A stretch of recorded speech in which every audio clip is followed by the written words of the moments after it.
Hello, everyone. This is Faustian People with Stefan, and I'm joined today by Quinn and Kuba, and we are going to be discussing why do Chuds love fantasy. And so I have gathered up my two closest Chuds to join myself, the third Chud, to discuss what we most enjoy, why we love fantasy and genre fiction. For me, it's the misogyny, the sexism, the kind of like religious sectarianism and this sort of stuff. That stuff being portrayed, and when anyone complains about it, being able to go like, actually, it's realistic, and you should shut up. Well, for me, what I like about it is you can say orc, but in your mind you can think the N word. Ah, That's a really good one. I like kind of mixing my metaphors for scientific racism and eugenics, and then packaging that all up with people with pointy ears, and then getting really mad at people when they point it out. Yeah, you have your main character be like, it's an evolutionary necessity for us to win, and then the other guy's like, what the fuck does that mean? And you're like, shut up, you fucking liberal. Exactly.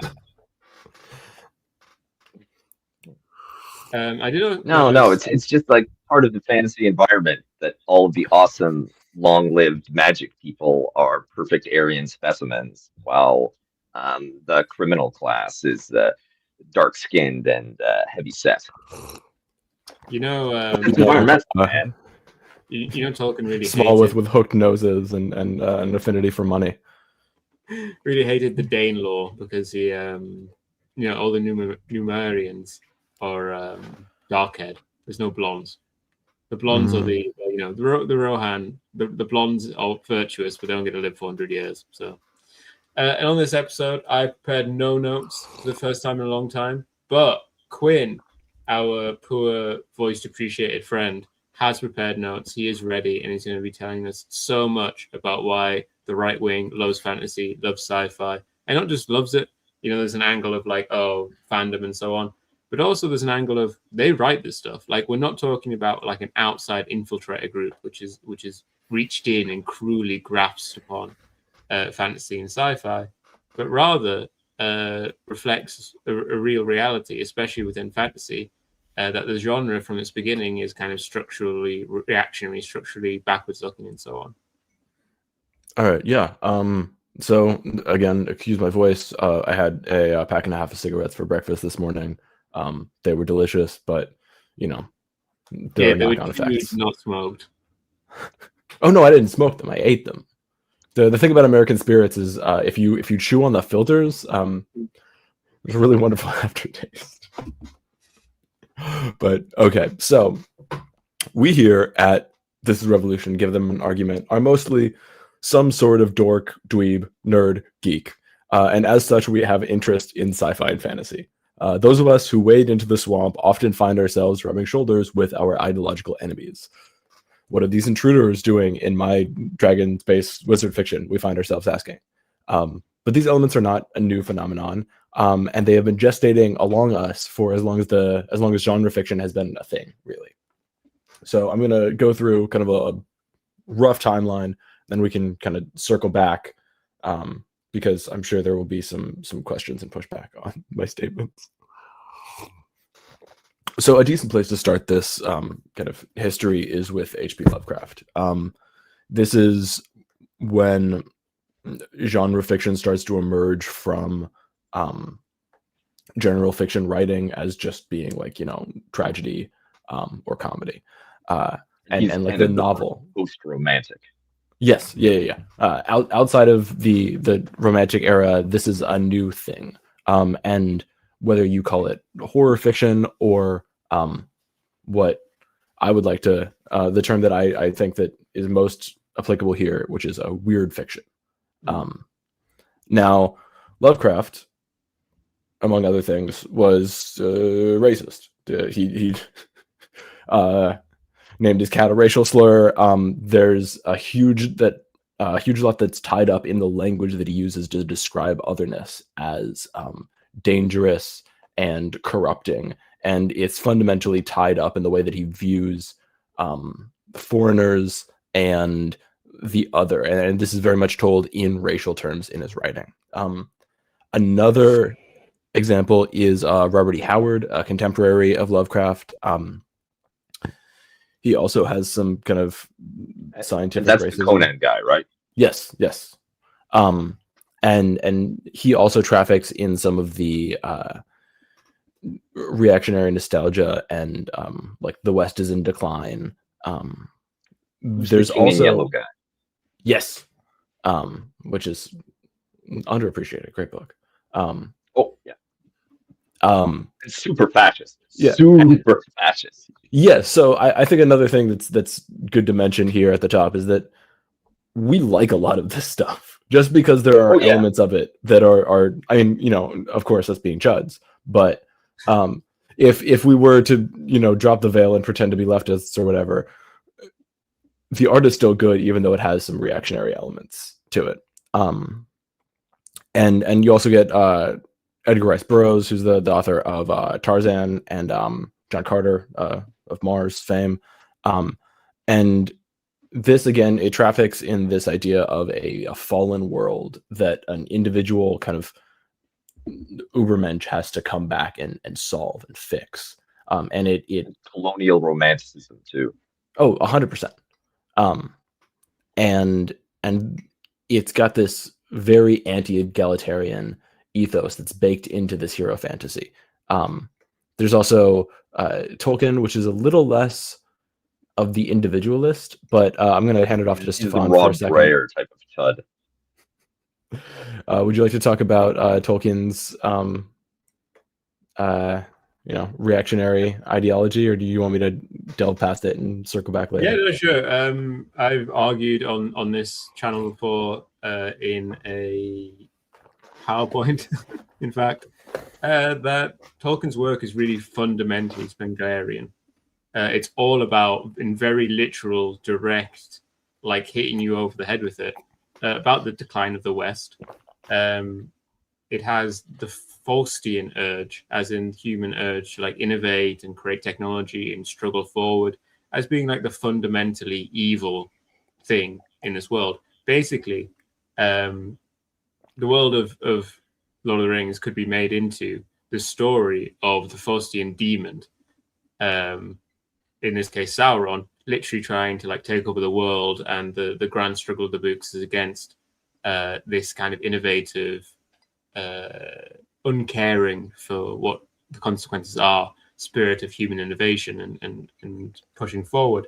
And even when there is like success and victory in the Lord of the Rings for the West, it's still within the case of knowing that it's before an inevitable further decline. You can win victories, but you can't win the war. Defeating Sauron is not going to save the men of Numenor. Defeating Sauron, in fact, is what dooms the elves to losing their power in Middle-earth, because it leads to the rings becoming inoperable. In fact, defeating Sauron means everything will descend from this high point into, you know, little villages who are doing nice little things together. But Tolkien seems to think that that's for the best. Yeah, and I think after Tolkien, we get kind of a devolution where these kind of individualist impulses and post-war superiority that was felt, at least in the West, expresses itself in fiction. And I think the most obvious example here is Robert Heinlein. Heinlein. I cannot talk today. Sorry. So this is when we start to get into like proper like polemical authors. And you can. One thing that I love about Heinlein is that you can get a perfect sense for how reactionary he is by putting the book version of Starship Troopers next to a viewing of Verhoeven's film adaptation, and that tells you basically all you need to know about Robert A. Heinlein. Yes, and I think another thing that one of his works that does not get enough hate, at least in my opinion, because it's truly not a good book, is A Stranger in a Strange Land. There are some There's some kind of cultural libertarians that seem to cling to this book.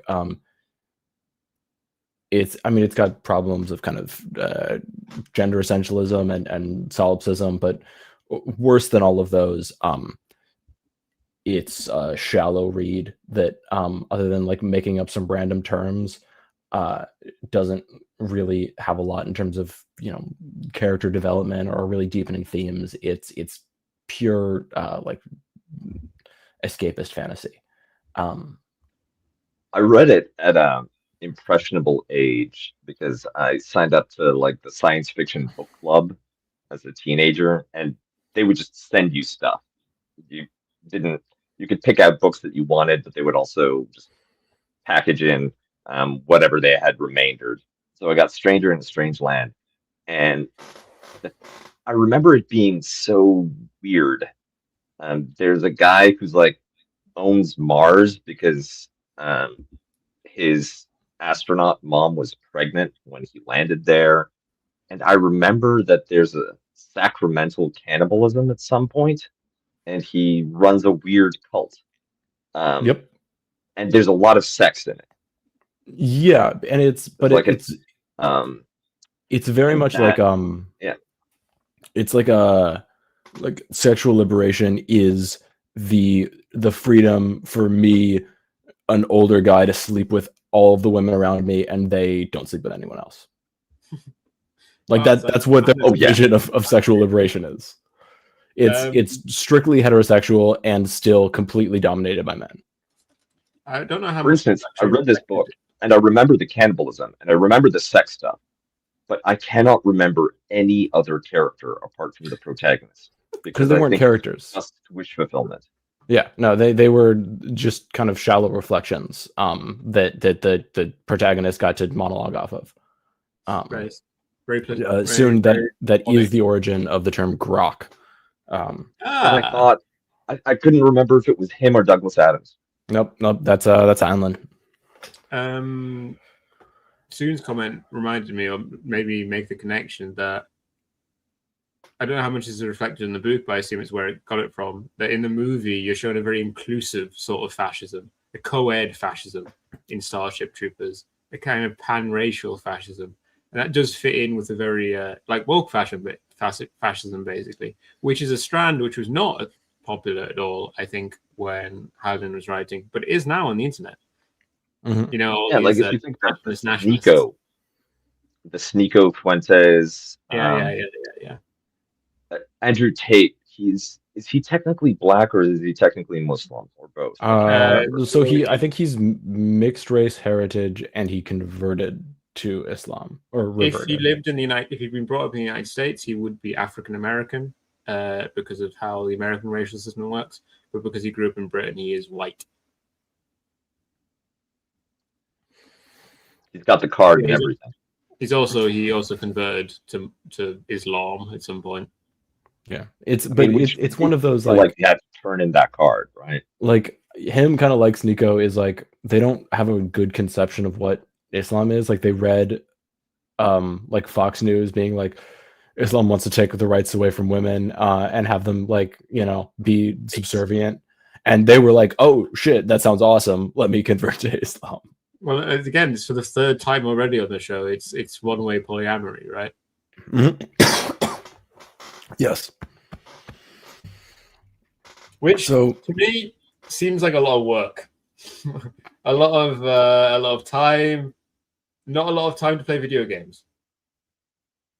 It's a management problem. Yeah. On top of everything. I mean, honestly, it sounds exhausting. Like, get like 3 or 4 and have them go on dates with each other. Yeah. It becomes a colony management sim. That's why you always have like the head of the harem or whatever, because obviously you need to sub manage all the problems. I mean, in Islam, in the Ottoman Empire, for instance, right, the solution was eunuchs, right? Mm-hmm. Which I'm kind of glad that Andrew Tate isn't well read enough to be aware of that, and we should keep that information from him as much as possible.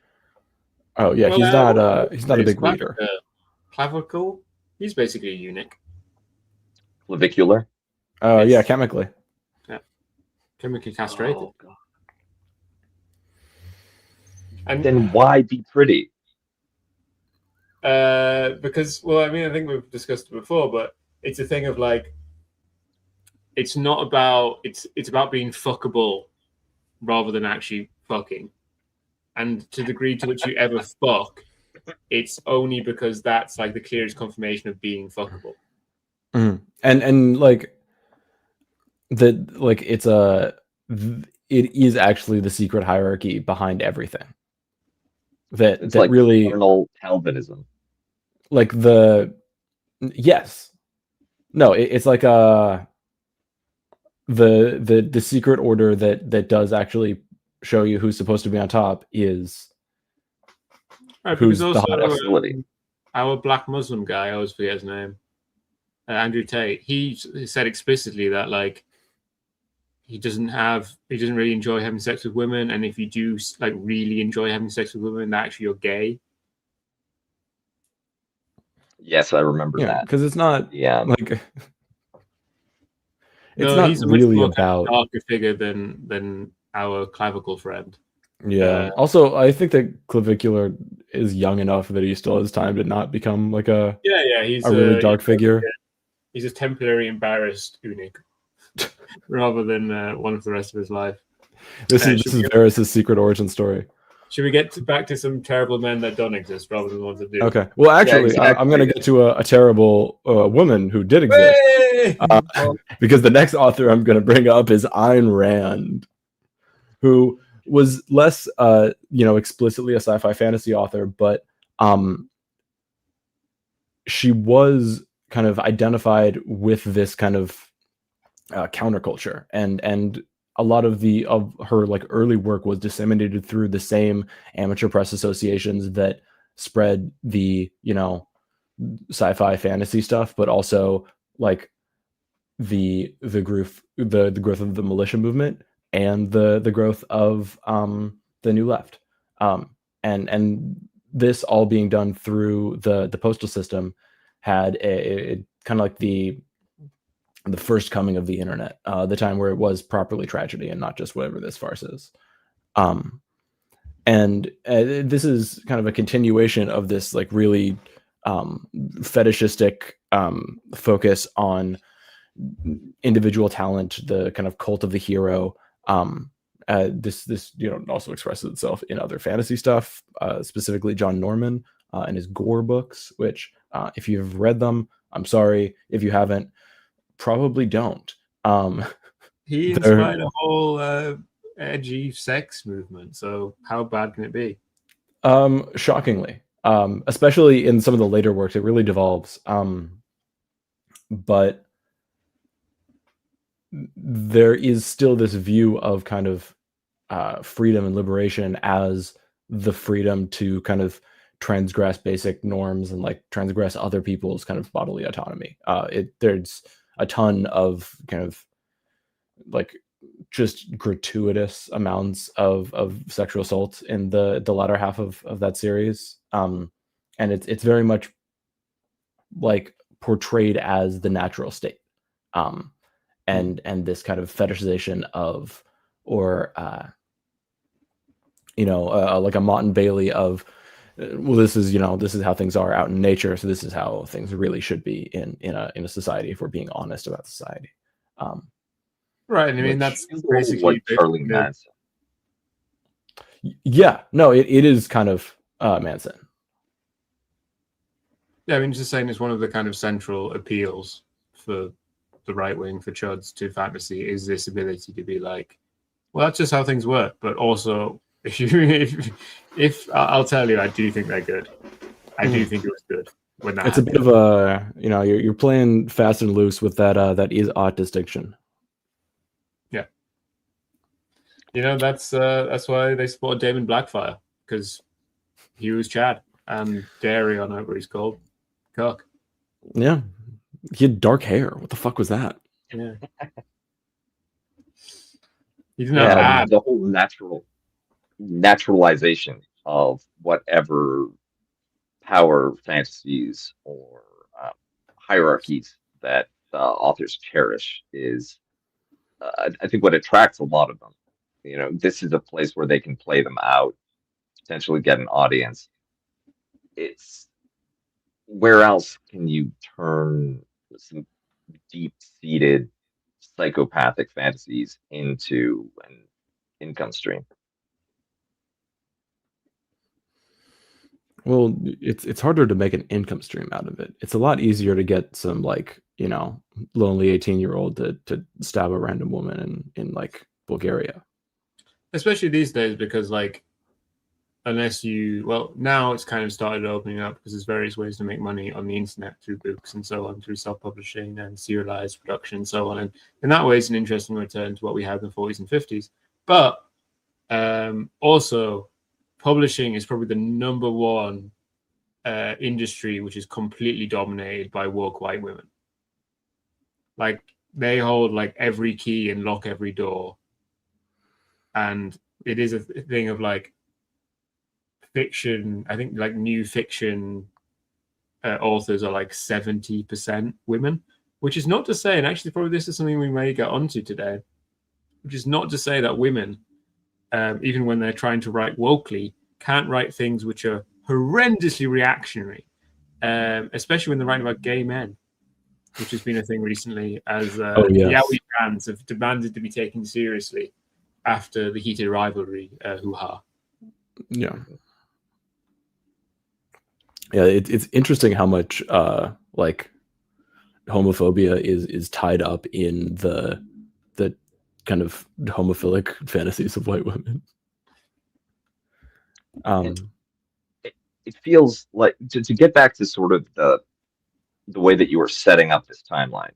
We've got these pre-war, early 20th century authors where you have naturalized racial categories, metaphysical moral quality expressed through biology, right? Like Tolkien style orcs. And for me, one starting point in fantasy, one thing that you could trace over time is that orcs begin as monsters and then they end up as Latinos, right? You have basically the humanization of every one of these forces, these creatures, which were set up as metaphysical, Christian style, either bestial or demonic antagonists, to the point where you end up with like sexy liches and cool demons and tieflings and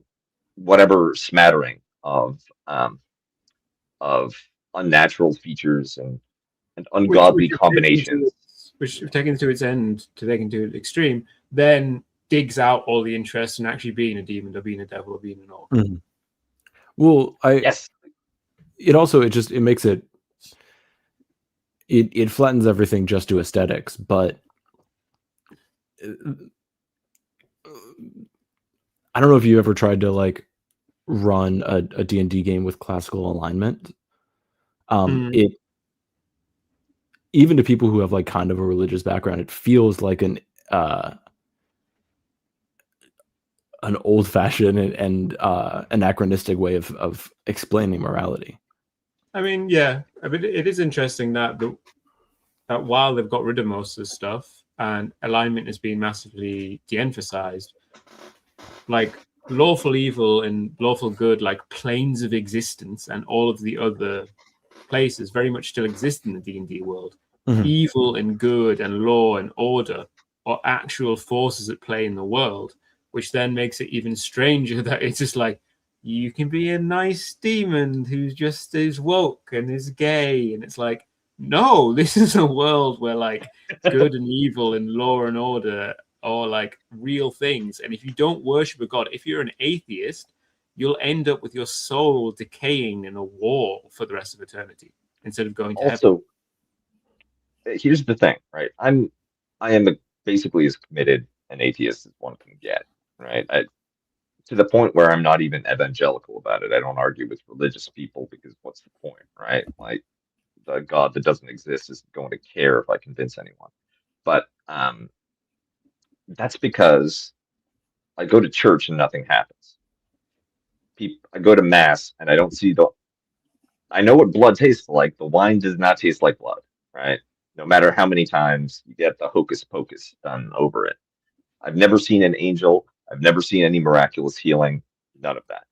If I'm in a world where um, you take me by the hand to a priest and I see him raise somebody from the dead, you better believe I am signing up for whatever religion this guy is preaching. It's like, yep, I was wrong. I take it all back. You clearly are onto something.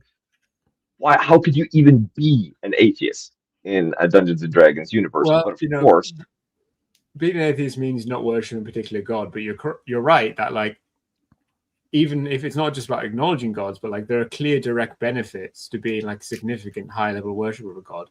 Clerics literally like order from a restaurant menu of miracles they can do each day. Yeah. What's the upside? Like, how churlish do you have to be like, no, I'm not going to do it. No, I don't feel like it. But yeah, I think this is the. Come on, man, just pick one. There's a gajillion. There's the, probably a god of atheists. Yeah, I mean, yeah, there's definitely a god of like skeptics. But yeah, I think this is the kind of transition we have going on, where at one point there was really significant right-wing influence on, especially fantasy. It was structurally kind of right-wing in various ways, and I think it still is, but it's kind of increasingly being ignored. But I think this is bringing out contradiction and tension within the genre, where we have moved to a point where fantasy is woke because all mainstream media and entertainment is liberal and woke, which is fine. It's fine. But I think fantasy is especially a genre where it's really unsuited to being woke and liberal, because you're trying to portray societies which are at least roughly feudal, or or roughly Bronze Age, or roughly slave societies and this kind of thing. You're not, if you're portraying an industrial society, you're portraying not a fantasy society, unless it's a weird one. And it kind of gets to the point of if you try to do woke fantasy, you're being pretty fundamentally anti-Marxist, because you're portraying a society which is like liberal, is really liberal, but has feudal, or at least what you think is feudal, economic relations. And often like it's like liberal, but there's still aristocrat. I mean, it's basically Britain, but well, you have if you look back historically, you can find periods of time where there are, for specific reasons, something like a free society, right, or an open society where you don't have the enforcement of a state religion. Maybe there's some kind of imperial state that has multiculturalism. The Mongols were actually famously tolerant religiously, but they were also Mongols. They had slaves, lots and lots of slaves. They conquered people. They leveled entire cities. They had a very, very strict hierarchy. They used humans as furniture, right? The Mongol Khan in the Golden Horde, before he acknowledged any Slavic vassal for their birthright, their inheritance as Prince of Suzdal or Vladimir or whatever, that guy had to come with a giant tribute and then dance a jig for the amusement of the Khan. And if the Khan didn't like your jig, he would just stomp you to death, right? So they fucked up Baghdad, which I'll never forgive them for. Yes, they threw so many manuscripts from the House of Learning into the Euphrates that it ran black with ink. So yeah, what an image. And you have so if you're trying to capture this historical sensibility in a made-up setting, there has to be some level of discomfort for liberal values audience. And indeed, that's one reason why all of the fascist fantasy is actually pretty redeemable, because they understand that fantasy worlds, science fiction universes, they have a logic which doesn't have to be comfortable for a liberal audience. And you can sit in that discomfort and experience that different value system, fascist, reactionary value system coming straight at you without necessarily having to approve of it, because that alienness, that that distance that's created by the setting There's gives this, you an out. well, I think he went on to other works, but there's a fantasy author who wrote one novel and like a short story thing. Vox something. He's like a proper white nationalist Nazi kind of guy. And his book is mainly centered around the question of whether, well, not whether elves have souls, but whether the Catholic Church, in essence, thinks elves have souls. And that completely works because you're like, well, that's actually something that they would try and do that. They would try and work that out. And depending on what their answer was, they would then engage in different things based on that finding out. Yeah, and you know, like the you could have a bishopric where, because of some weird reading of Second Thessalonians, it's like, oh, we're the guys who think that elves have souls, but you better not, you know, do any girl on girl kissing around here because Leviticus is still in play. Yeah, and like, you know, the elves are actually, they have souls because they're descended from the Trojans.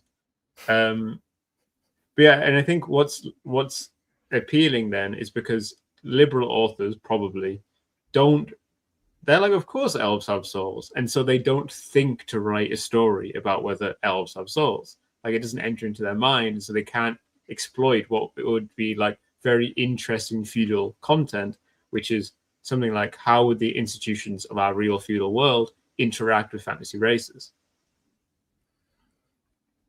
Yeah, Well, and actually, the I feel like some of the more interesting parts of Sanderson's worlds are where there's a fully like a slave class in like, you know, early Mistborn or Stormlight. Yeah, I think that's actually something interesting about Branderson.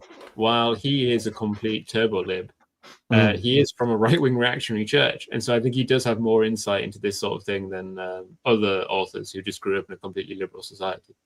Yeah, and he's also, he's not very subtle at, like, you know, hinting that this is maybe not the way things should be. He's not a very subtle writer in general, but there's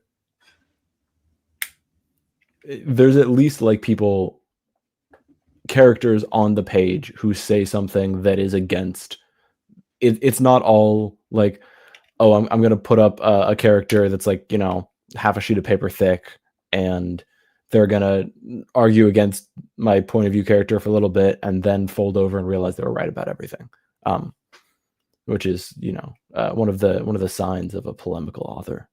Yeah, I was thinking like Ayn Rand is probably the closest thing we have to like Plato, in the sense of how she writes, where it is just two people going at each other, and one inevitably succeeds over the other. Like, obviously, that's the thing, because like Nietzsche, I mean, Nietzsche's actually a better fiction writer than Plato. Like, this kind of story of this spoke Zarathustra isn't very good as a novel, but it is like kind of quite memorable, especially like with the tightrope walker, and I don't know if either of you know the story. But while Plato is not trying to be like a successful fiction author, the kind of then break point with Ayn Rand is Ayn Rand is presumably trying to be a good fiction author. The worst is when people like really talk about her like she is a good author, or like they're good books. They're unbearable. Like, I would rather you just be like, I like this book because I agree with it. That would at least be more honest than being like, I really like the story. Right, because I mean, there must be something powerful about her ideas, right? But it's probably not in the prose. Yeah. There's another thing that I think who was it? I think Bucket mentioned a little earlier, and that's the cultic milieu that runs through these. To bring it back to Lovecraft, Lovecraft's pantheon was actually referenced directly by LaVey and Aquino when they were starting their whole like kind of Satanist movement. The ceremony of the 9 angles, for whom the Order of the 9 Angles derives their name. Those angles are all pointing out to different Lovecraft deities. Mm. And there's oh yeah, sorry. There's a continued thread through kind of sci-fi. There is what's the series? Edgar Rice Burroughs' Pellucidar series, the ones that are set in the center of the earth. That's where we get some of the popularization of like an Aryan super race that exists in the center of the earth, which is a surprisingly resurgent theme in like right-wing communications and at least online shitposts. Yeah, it's cool. There's like a lot of this occultism was also really influential on, you know, Mosley or Hitler for that matter. Like the actual fascists, there's always been a thread of occultism that is very much influenced by fictional accounts of occultism. And because they're, you know, conservatives, they have a hard time really figuring out what's just a story and what's like, you know, actual powerful magic and real life. And I think it's interesting because actually in Lovecraft himself, maybe I have this wrong. I haven't read that much of his stuff, and I'm going more on cultural impression. But my impression is in Lovecraft, the big problem are the cultists, right? The problem, quite like Tolkien, the problem in Lovecraft world, I mean, there's obviously these horrifying entities, but the vast majority of the time they actually enter the world and fuck shit up. It's because of weakness in the heart of men, just like Tolkien. It's because these guys are calling forth, they want to bring these guys in and so on, that they're able to enter into the world and influence human affairs and so on. Mm-hmm. I think that's interesting, that kind of, this is a strand throughout right-wing stuff. I mean, there's 2 strands that are going on at once of like the cultic stuff, both points to the fact of the right-wing problem with the human spirit and so on, that we're weak, we're flawed and so on. While at the same time, as you say, other guys go like, damn, it's cool that like our spirit is weak. I'm going to appeal to outside powers. I love my weak ass spirit, dog. Let's summon Cthulhu. He's going to go right through me. I'm so empty inside. A demon could fill me all the way up and I would still be half a man. Yeah. And the demon shows up when summoned and takes one look at you and it's like, you okay? It seems to be like there's not even anything you could grab onto. You need. I was going to corrupt your desires, but seems like you just want to sit on the couch all day. What the fuck is wrong with you? And another thing which is in Lovecraft, which goes forward and is again about the weakness in the hearts of men, that goes forward to our favorite Gurm, George Martin, is interbreeding and the horrifying results of interbreeding. Obviously and maybe in Lovecraft he just points at some point to a normal interracial couple. It's like, damn, that's fucked up. But most of what's happening in his works is not kind of human interbreeding as we normally understand it, but rather with like horrifying fish people and stuff. But this has become such an interesting trope to people, the horrifying consequences of interbreeding with kind of near human species, that it exists in, for instance, the work of George Martin. Yeah, I think Martin is a little bit more sympathetic to it. Like they are kind of portrayed as maybe monstrous and frightening, but there's also something kind of exciting and alluring about the otherness. Like the squishers are talked about as scary, but they're like also the Krannig men are part of their whole like cool vibe is that they can, you know, like go through the swamp because maybe they're distantly related to the squishers. And that's, at least by the people who are not the Freys, who just hate everyone because they're awful. Everyone else is like, oh, this is kind of cool. Yeah, I mean, like, if Lovecraft would portray warging as opposed to George Martin, Lovecraft would portray that as completely horrifying. While George Martin Yes, actually does portray it as horrifying in the case of it going into another but human. you would It's be portrayed warging as into kind like a of Jew. horrible sometimes. What do you say, Cooper? You would be warging into like a Jew, right? Yes. You know? Yeah, it's but it is warging into another human being, even one that is developmentally disabled, which is shown as truly horrifying in the work of George Martin. Yeah, I mean, there's a. Do you know the joke about the two Jews that walk up to a conversion sign? Please go on. So I don't know why I just thought of this racist joke from the 40s, but so two Jews are walking along through like Brooklyn, and there's a church with a big poster outside that says convert to Christianity, we'll pay you $100. And one says the other, you know, I'm not doing anything today, maybe I should go check it out. And so he walks in. 15 minutes later he comes out and he says, I did it, I feel great. The Jew who's waiting outside says, did you get the $100? He said, is that all you people think about?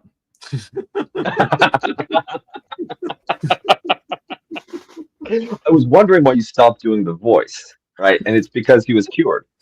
Yes. Yeah, Quinn didn't just drop the accent because he's lazy. It was actually deep. No, it was a 5-dimensional joke right there. No, I think that's what would happen to the characters in the reverse when they warg into the Jew. Earlier on, Burkert was mentioning the obsessive lineage in genealogy in fantasy, which I think is also important and not something which is then being dropped. Even in woke fantasy, you still see it come up. And they also asked, do Chinese fantasy novels always revolve around the son of the king? I think from reading what Chinese fantasy I have, they do like bloodlines, but less of the kind of thing of like, this is the one best bloodline, but more of like, there's 20 different cool bloodlines, and it's really cool if you mix them up, because then you get dragon powers and wolf powers at the same time. Summer explained this to me. You know, every Chinese family has got genealogy books, right? And because she's the only daughter, thanks to the one, and she's the only child, typically daughters are written out of their family book and written in as spouses to their husband's book. But because she's the only daughter, and I'm a barbarian, she her line continues through her, which actually, you know, points out some of the Chinese importance, Chinese thinking around bloodlines. She also explained that there's no real upside to having, you know, being the descendant of a king or an emperor, because everyone in China is the descendant of a king or an emperor, right? The civilization's been around long enough, and records go back far enough. So absolutely everybody has got like one royal in there somewhere. So it's not that big a deal. And the more interesting thing is, like you said, if you can have cool connections where you've got like a bit of Confucius and a bit of Cao Cao and maybe Bo Lai, right? Like throw a poet in there or something. That gives you a story. But just being like, well, you know, I've got a Cherokee princess in there. It's like, yeah, you and everybody else in Shenzhen. I think the thing with this, especially, this is also gets us back to like reactionary woman stuff. I think we see a lot of bloodline stuff now, especially with the revival of like modern day Greek god kind of stuff, where you're getting your magical powers from being the half-blooded son of Zeus or whatever, or the daughter of Zeus, and you have the Spartan bloodline and so on and so forth. I think this is something which it's so, because this is the thing that's like, there's various features of fantasy and possibly things that could be in fantasy. and some of them will get rejected because now we're woke. But some of them are so fucking cool. People can't help but do them, regardless of what their politics is. And then it fits better or worse than within their world and within their thinking, with the other stuff they're portraying, based on the degree to which they realize this and actually kind of grapple with it. Like, I think George Martin has magical bloodlines, but I think to some degree he does actually try and grapple with this and say, like, oh, to what degree is it actually true, and so on. Yeah, I like that Martin is very much, I think that he's got, you know, something that's really true in his mind, but there's enough ambiguity to leave us, like, you know, theory perverts, more than enough rope to hang ourselves, and have fun doing it. Because there's absolutely magical bloodlines in his work, but at the same time, that doesn't add up in his thinking to becoming like the true king or whatever. Mm-hmm. I don't think he believes there's such thing as a true king. Yeah. This is, I think, an example of a writer. I ran through the script through ChatGPT. I was like, is there anyone I'm missing? And they're like, George R. R. Martin has some conservative things because he portrays like realistic power politics. I'm like, that's not at all what's going on here. You are a dumb computer. It's clearly, and I hope you feel bad. I think ChatGPT may be deteriorating in quality. My ChatGPT, its problem right now is that it, like a boomer, has too much credulity to the mainstream media, which under these conditions, when there's a war on, and I'm like, so what's actually going on in Al-Udeid Air Base? And it's like, well, Reuters says. I'm like, I don't fucking care what Reuters says. That's not what I'm here for. You know, I need you to get the good shit. Changing, like, edgy military affairs is probably the thing that LLMs are literally the worst at. Yeah. Oh, but I wanted to introduce, so there's a new subgenre of reactionary fiction that I've recently discovered. Because if you think about it, one of the most twisted, perverse fantasy kingdoms out there, like replete with black magic and weird sex stuff and ultra violence, is the fucking Bible. Like, that is apocalyptic. It is nuts. And it is also so incredibly cringe to try to do anything cool with the Bible, right? That is some church group, Sunday service, Bible study bullshit. But I've noticed that there's been a few attempts to take this very sort of more inadequately theorized period, right? The antediluvian post-fall set, where you've got, it's always the same thing too, because it's always the Watchers and the Nephilim. That's how you get the good stuff in there. That's my counterpoint. New Testament. That's some New Testament shit. No, it is. You're right. The woke version of this. But there's a creator, and his work, right? His sort of world is referred to as dead gods. And he's got a very interesting take on this. It's mostly concept art at this point, but there's another work related to it called. It was very frustrating. It was a graphic novel series that Image put out that just stopped abruptly, like before the flood or something. The Goddamned is what it's called. It's very dark, very grimdark, very Conan-esque. And there's one other. There's something else that I had, but I lost it. But it's what's interesting about it is that there tends to be very strong occult or atheistic tendency in a lot of fantasy and sci-fi, right? Even the reactionary stuff doesn't cleave to a biblical worldview, but these guys are straight up I don't know what their contemporary politics are, but it's clear that they're believers, right? They take this stuff seriously. And because they're believers, they refuse to take that step of making their Watchers and Nephilim redeemable, right? Cool. They let the monsters be monsters and the demons be demons. And in that way, it's actually quite interesting. Any of you guys know much about World of Darkness? I know that it exists. Like Vampire the Masquerade and so on. Yeah, no, I played one of the video game adaptations, but I don't know anything about the lore. Trench Crusade has some fucking cool concept art, though. Yeah, I was going to say there's also Trench Crusade, and of course there's Warhammer 40k, which is made by British Trench games. Crusade for like it's the web-based version of Trench Crusade. 40k started off as like a parody of Thatcherite Britain or whatever, but at the same time does portray, like, it's not hard to see why reactionaries like Warhammer 40k, and I don't think they should change things, you know.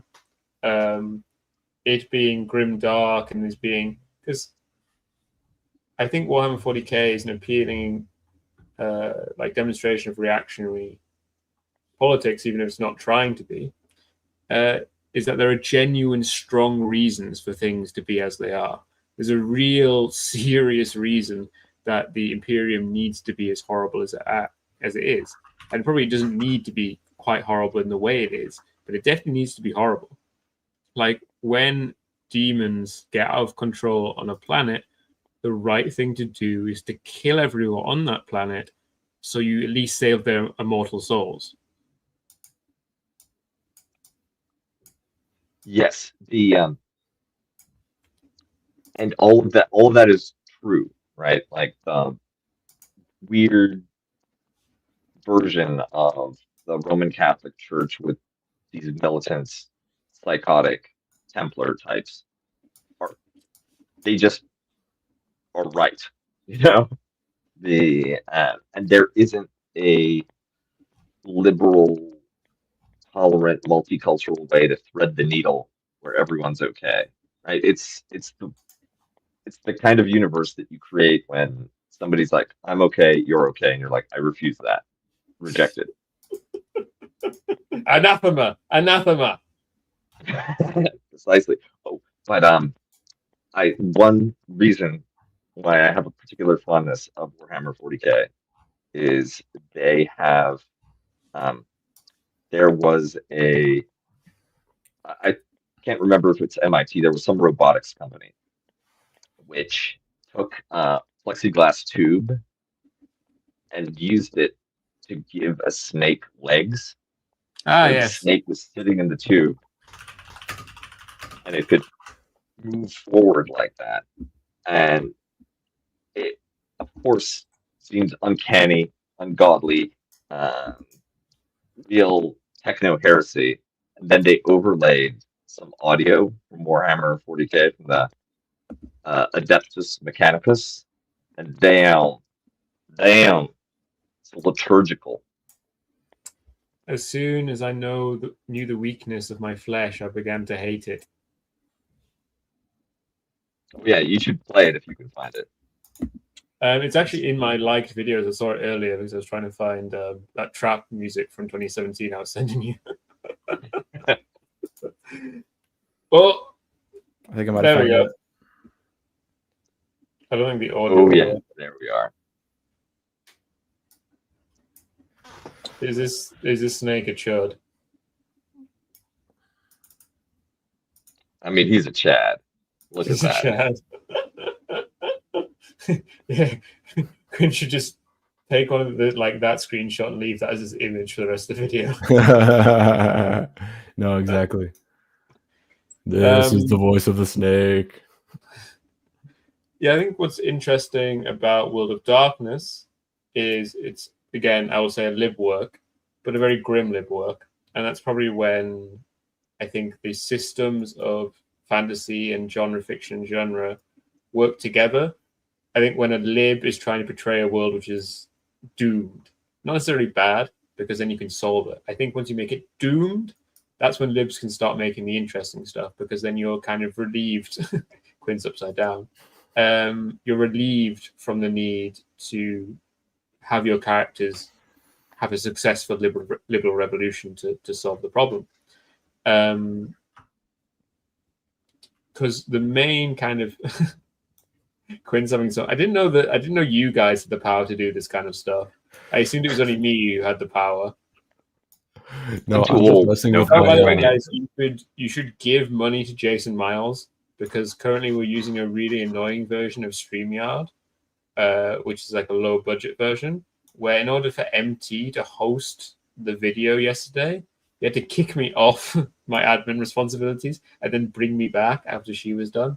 So yeah, please give money to Jason Miles. But the main thing that's portrayed, the kind of the main struggle in Vampire the Masquerade as an RPG, the main thing your character is trying to do as a vampire is preserve their humanity. And there's like 100 different ways that you might go about preserving humanity.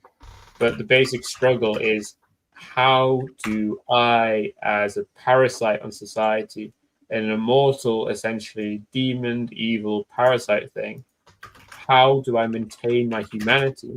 Because if you lose your humanity, you go over to the hunger in Vampire the Masquerade, and you completely lose yourself to the beast. That's kind of the struggle for the vampires in this world, between humanity and the beast. And if the beast takes over, if you let your hunger take over, if you stop, basically, Vampire the Masquerade is an RPG basically about coping strategies. It's about drinking blood and coping strategies. Like some of them, they become Christians of some kind, or they try to become like politically progressive. I've read a list of 100 of these, but I can't really think of any of them at the moment in very clear terms. I mean, it's just these various efforts to keep the humanity in face of the beast. And yeah, I think that's when kind of lib speculative fiction is its best, where there's fun, and that's the thing. You can never win the fight. You can never just win forever and defeat the beast and be human, because you're a vampire. You're fucked. You're doomed. You're doomed, like, religiously. God exists in Vampire the Masquerade, and he hates you. He knows who you are, and he hates you. And I think that is the kind of setup that allows libs to engage with genre fiction in a way which is actually probably better than what the right wing can do with it. Yeah, I mean, it's very presumptuous to assume that God cares enough to hate anybody. But yeah, like if you're... Do you know who the first vampire is in Vampire the Masquerade lore? Is it Lucifer? It's not Lucifer, no. Oh. Is it Esau? It's Cain. Of course it's Cain. So freaking obvious. Yeah. I was giving them too much credit. I should just said Cain off the jump. Yeah, I was like, yeah, it's obviously going to be like a top 10 Bible guy. It's going to be list top 10 most famous Bible guys. Yeah. It's never going to be like Hezekiah the Younger. Though maybe he was like a second or third generation vampire. Actually, that would be an interesting take on it. It's like, okay, you meet the first vampire, and you're like, oh, okay, so you must be Cain or something. It's like, no. Oh, okay, so the Bible's true. It's like, well, here's the thing. Cain was like my great-great-granduncle, and all of that stuff kind of real. Like there was kind of it's all fictionalized and embellished and everything, right? You think there's one Garden of Eden, one snake? I don't know. There's shit all over the place. I happened to be from one of the side branches, and I made a deal with like somebody from a different theology, which turns out that's more important, right? Like, so yeah, Christianity.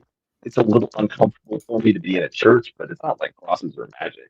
I'm not going to tell you what's actually magic because, come on, right? You don't get to be 4,000 years old. That kind of thinking.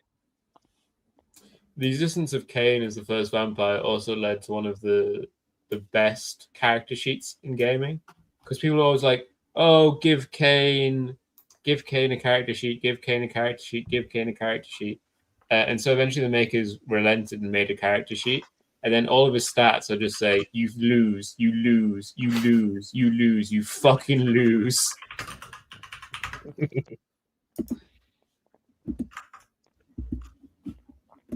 All right. Green, They're can you complaining pull up about Vampire the my, Masquerade character sheet?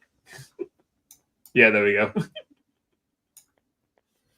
they're complaining about my audio, and it's over an hour, and it's late here, so that's my sign to call it a night. Yeah, I don't know what the fuck happens with your shit. That it's fine, and then just I don't know. It could be a buffering issue, that because it never happens right at the beginning. no. Mm. Yeah, but anyway, I'm gonna sign off. A pleasure as always, gentlemen. And like, I don't think that there's a better ending line than looking at a character sheet that just says "you fucking lose." Yeah, and if the US invades Iran and me and Cuba are up, be excited for the "You Fucking Lose" live coverage. Yeah, that maybe that's what we should change the name to the show. Exactly. It's just exactly. you That'll fucking be our lose. banner. Cool. Me and Quinn, I guess, will stay on and Good chat night. shit for a bit. But goodbye, Cuba. All right, wait. Do you have any closing thoughts on reactionary sci-fi and fantasy? I'm curious where the pre-Diluvian Bible stuff is going to go, because I could see it synthesizing with white Christian nationalism in interesting ways. It could also just end up being, the artist might get a girlfriend or something, and then we end up with the Orcs to Latinos pipeline, right? And it turns out that the Watchers and the Nephilim are just misunderstood, and some of them are really cool once you get to know them. I'm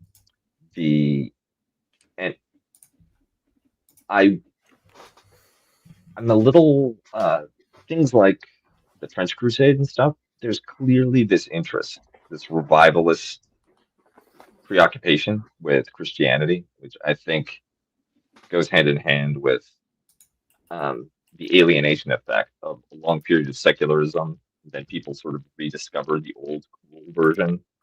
It's not the righteous gemstones, but the good old like Nestorian shit.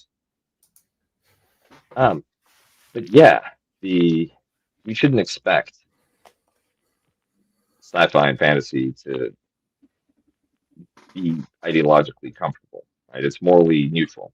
These genres are their own thing, and I think that there's actually something salutary in exploring types of art, franchises, worlds that give us that discomfort, that recognition that the laws and rules of this culture, which exist, right, which seems to function, are not ones that we can square with our own values. Did you start Esoteric Ebb, Cuba? Did I start what? Esoteric Ebb, the video game. Oh, I did, yes. Yep. I haven't finished the first day. I just got to the Goblin Garden. To tell you the truth, one thing that I loved about Disco Elysium was the voice acting. And Esoteric Ebb makes me read a lot. And I'm like, come on, man. Why you gotta be like that? But yeah, maybe we can do an episode on that in the future. I would look forward to that. I would like that. Yeah, I'll have to play it, but Good night, it's Cuba. exciting. Good night. Good night. Have you played the main one, Quinn? The Disco Elysium? Disco Elysium? Is Quinn just... I'll take Quinn off the screen because he's just left. Cuba? Yeah, no, I have. Am I gonna get to watch Cuba strip, like in the tiny little box I have of him? Can I kick him out? Yeah, I can just kick him. All right.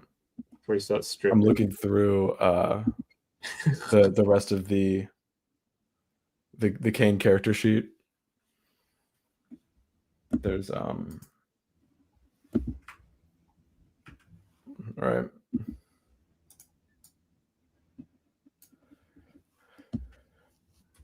Trickster, first generation. Demeanor is curmudgeon. Chronicle, yours. Sorry. Sire is God. Of course, there's, you fucking lose. All of the health is just, it doesn't really hurt. Last one being, it's only a flesh wound. Merits and flaws don't matter. Humanity, 1. Willpower, full. Weaknesses, horrible parenting skills. Yeah. Oh, do you know what the worst crime a vampire can commit in Vampire the Masquerade?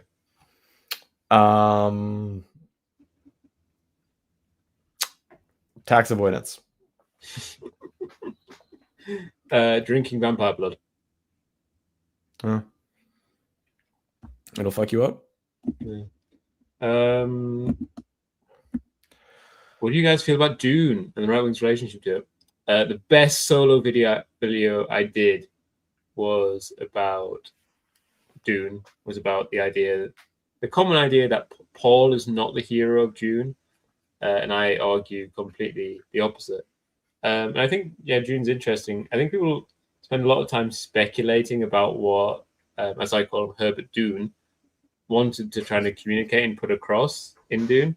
But he's very, very explicit in interviews about what kind of the themes and ideas he was trying to put across. Like Paul, he says, is explicitly a critique of like Marvel superheroes, of Superman. I think he specifically says, because obviously this is 1960, there weren't 5,000 of them back then. Of thinking like, okay, if a guy actually had like these sort of incredible powers, what would be the consequences? And obviously the consequences are 60 billion dead. Yeah, I do feel like maybe it's just because they're weird enough, but I feel like there's not a huge like right-wing fandom for Dune. Like there's not a lot of people like, oh yeah, Paul Atreides was the shit when he killed all those people. What I see is argument between like left libs and normal lefty people. Like the woke people are like, he's doing cultural appropriation, and then the other people are like, yeah, he's doing cultural appropriation. That's what the character's trying to do to achieve their ends. Yeah. And I feel like there's not, I don't know, maybe there's just a huge like right-wing fan base for the books, or for, I guess, developing around the movies, but it doesn't seem like that's the case. Army of the Antichrist asked earlier about us to talk about some series, but I hadn't read it, and I assume you hadn't either. No, I don't think so. Red says that was a great video. Thank you. I'm very proud.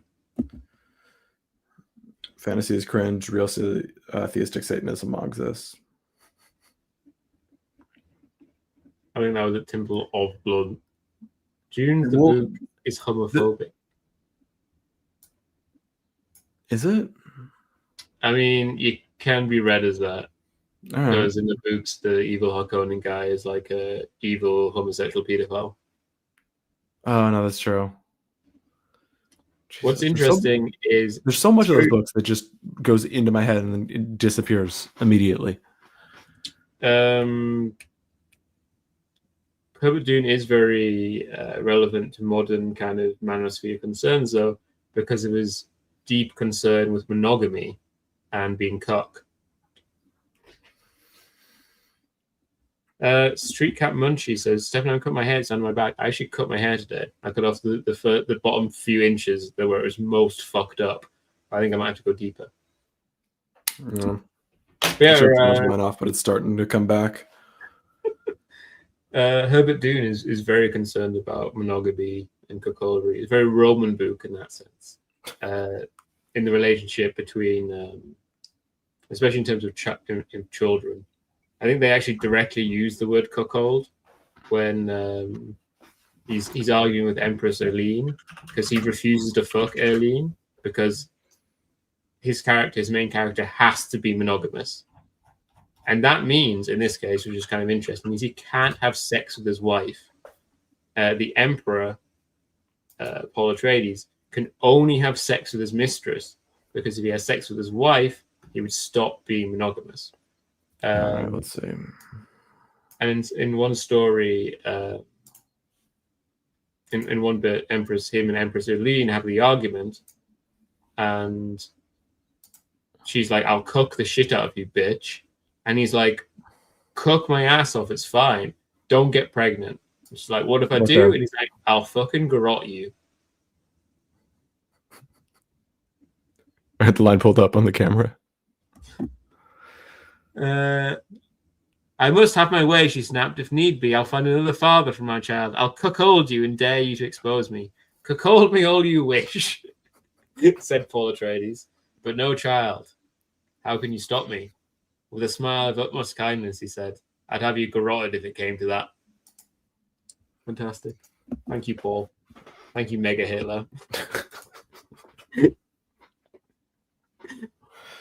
Yep.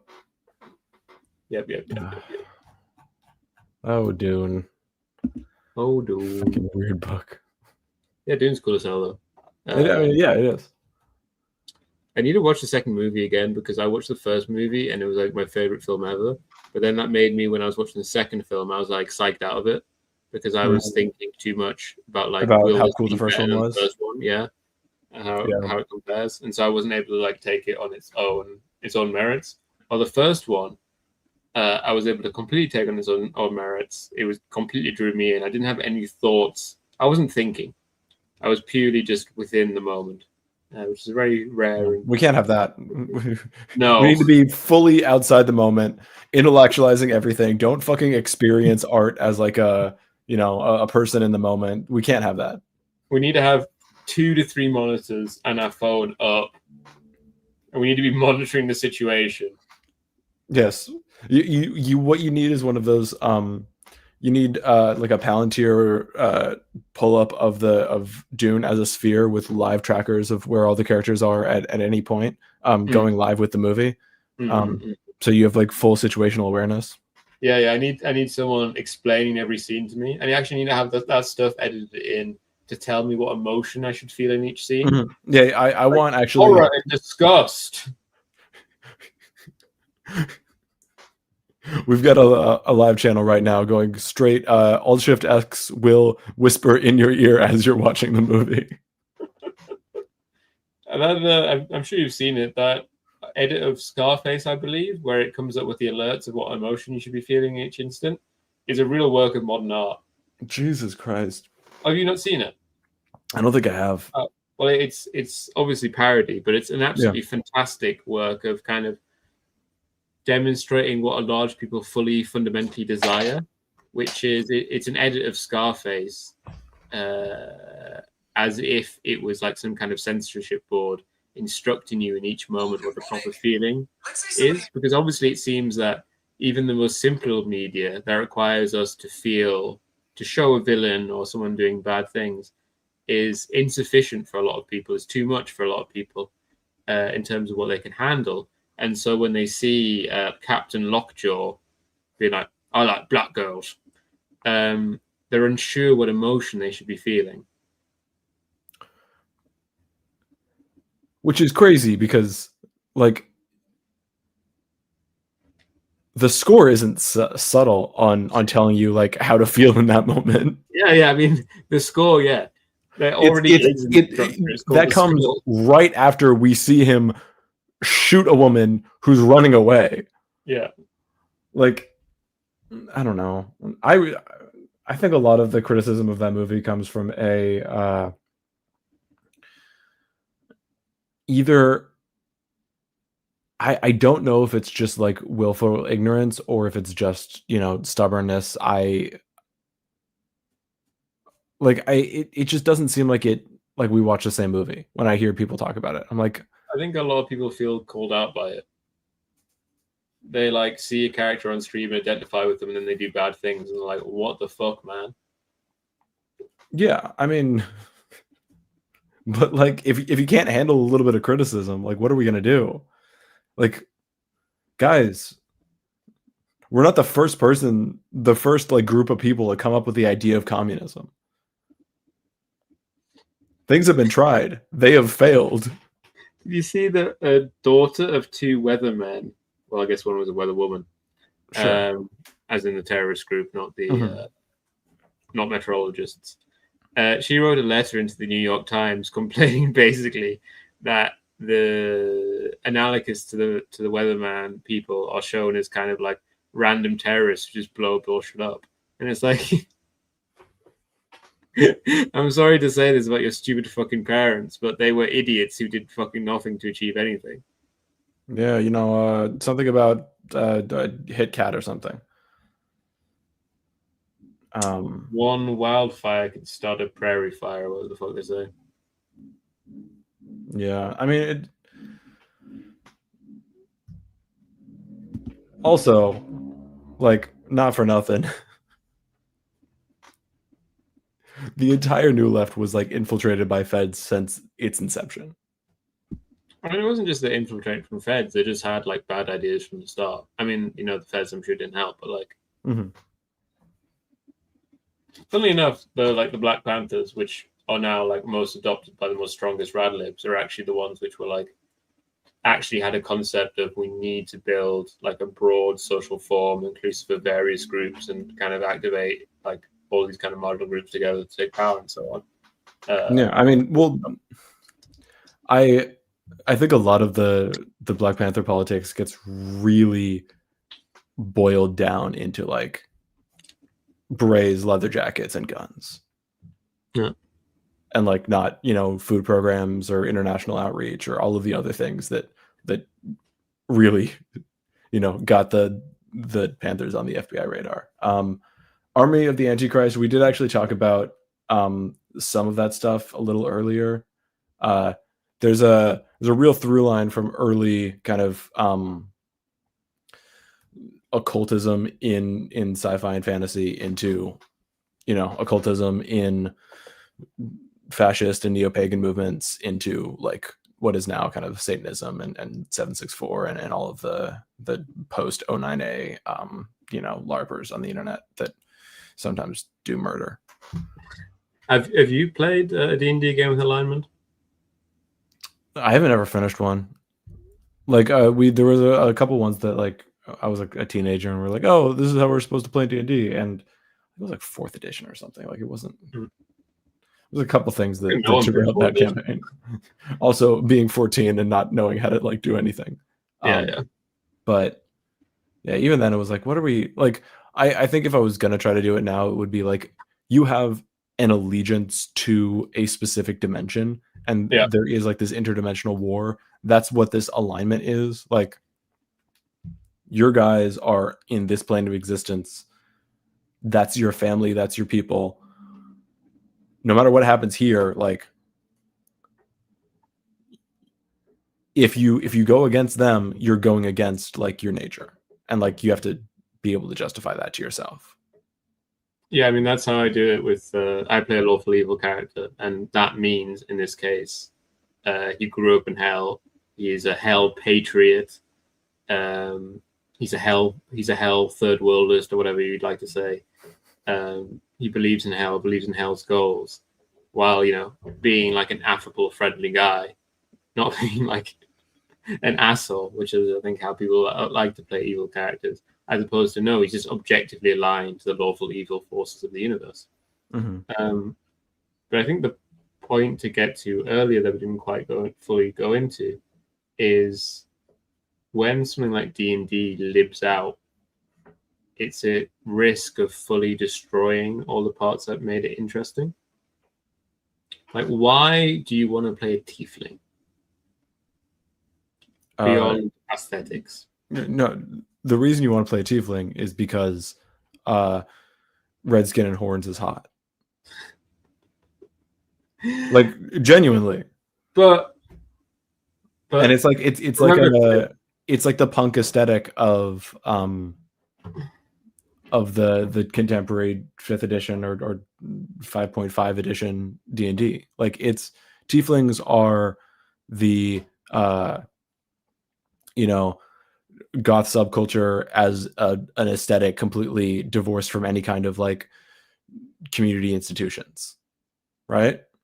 It's a look, it's hot, that's all it is.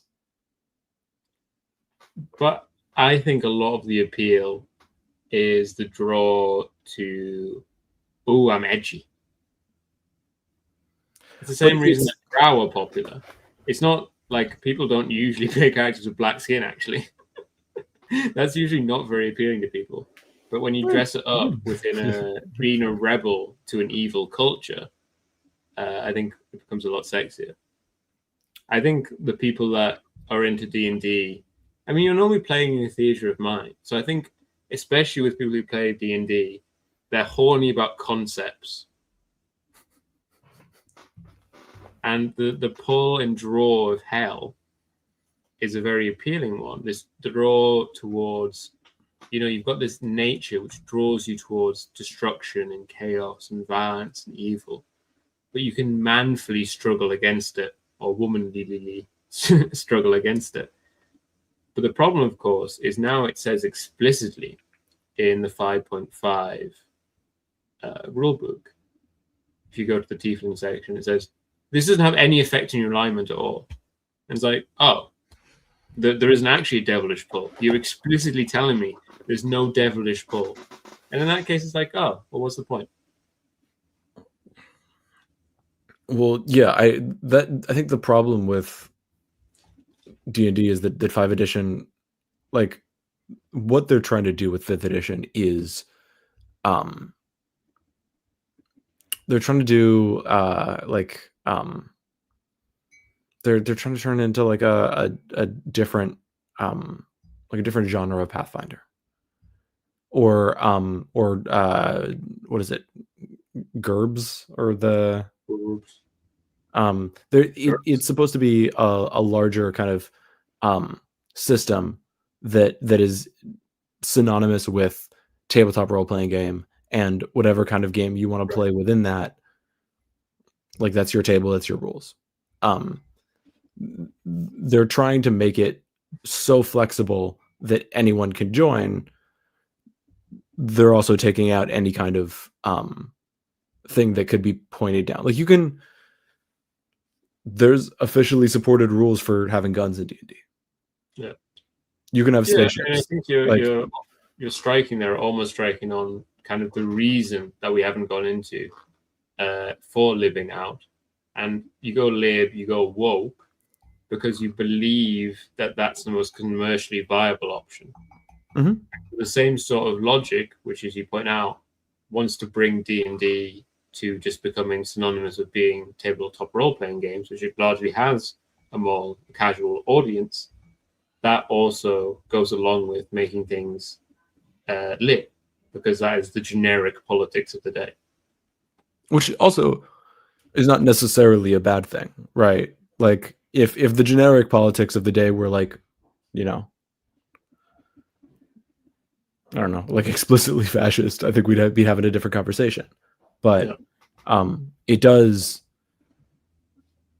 like, that kind of impact and the drive for universalization or universal acceptance can, like, that's the end of history for your D&D campaign.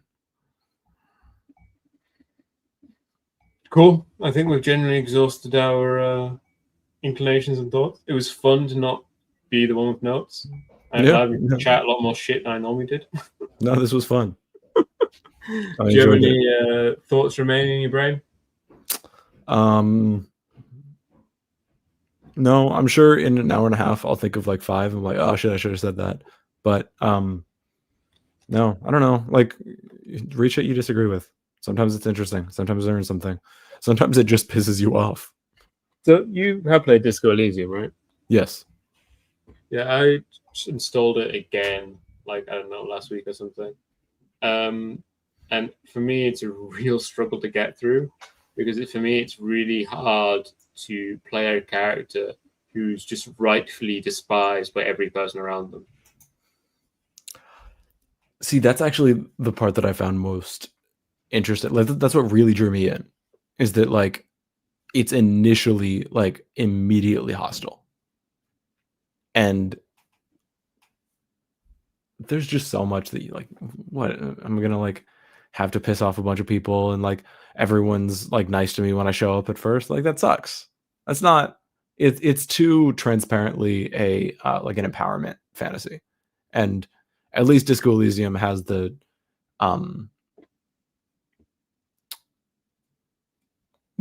polite inclination to pretend to not like you. It's not like I have a soft spot for games that are like genuinely hostile, like Pathologic or some of the early Stalker games, fucking Tarkov. Like these are games that are not friendly to the player, much less a player character. And there's something honest about that I appreciate. Yeah, I guess there's hostility in terms, but I didn't feel that Disco Elysium was hostile in the sense of being hard or difficult. Well, it's not designed like the systems are not hostile in a way that like Pathologic would be. Yeah. But it's at the very least, if the game is a very narrative focus, and the narrative is instantly hostile, there's something compelling about that to me. Yeah, I admit it's kind of a weakness to me, but it was just a real struggle for me. I would enter into dialogue with people and then look at all the possible options and be like, I'm not saying any of those. Fuck no, am I saying any of those? And I would just leave the conversation. I'm like, no chance. Yeah, I mean, it is an interesting choice that the unless you want to get really fucking tough, the only way to get past that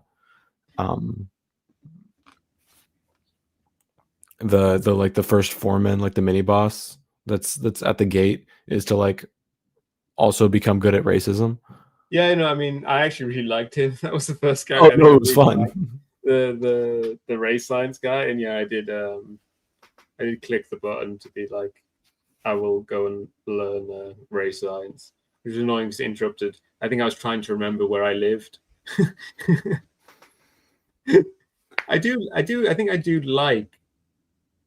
think I would like it more if it was more systems hostile. Because I really liked the idea of at the very start where I'm like, it's a struggle just to find my shoes. It's a struggle to open the door. But it felt like that stuff went away and it wasn't actually a struggle of mechanics. It was just everyone's mean to me and I'm going to cry. And I'm going to vomit and be sick twice or thrice. Yeah. Droga's giving us advice of how to sneak by the racist. I'm sure this is fascinating discussion for the people who have not played this stupid game. I think if my character with like 0 physical ability would not be able to jump over that fence. What were your 2 stats, Quinn? It's been long enough. I do not remember. Are you a talk cell, a word cell? Yeah, I like the one who was really psychedelic, but I can't remember the name of it for my life. Not Inland Empire? It might have been Inland Empire. Such a cool name. Same became a quite boring thing. People use it all the time in sci-fi and fantasy, but it was actually just a housing development in California. Yeah, well, it's kind of a region in SoCal, but yeah. Yeah. It was like a marketing term rather than anything deeper than that. All right. I'll attach the outro. All right. Sweet. Thank you for watching. Give Jason and Ben money. Especially Jason. Especially Jason. Ben's lack of money doesn't affect my ability to like schedule the show. Bye, everyone. Start eating that trash can. I already am eating from the trash can all the time.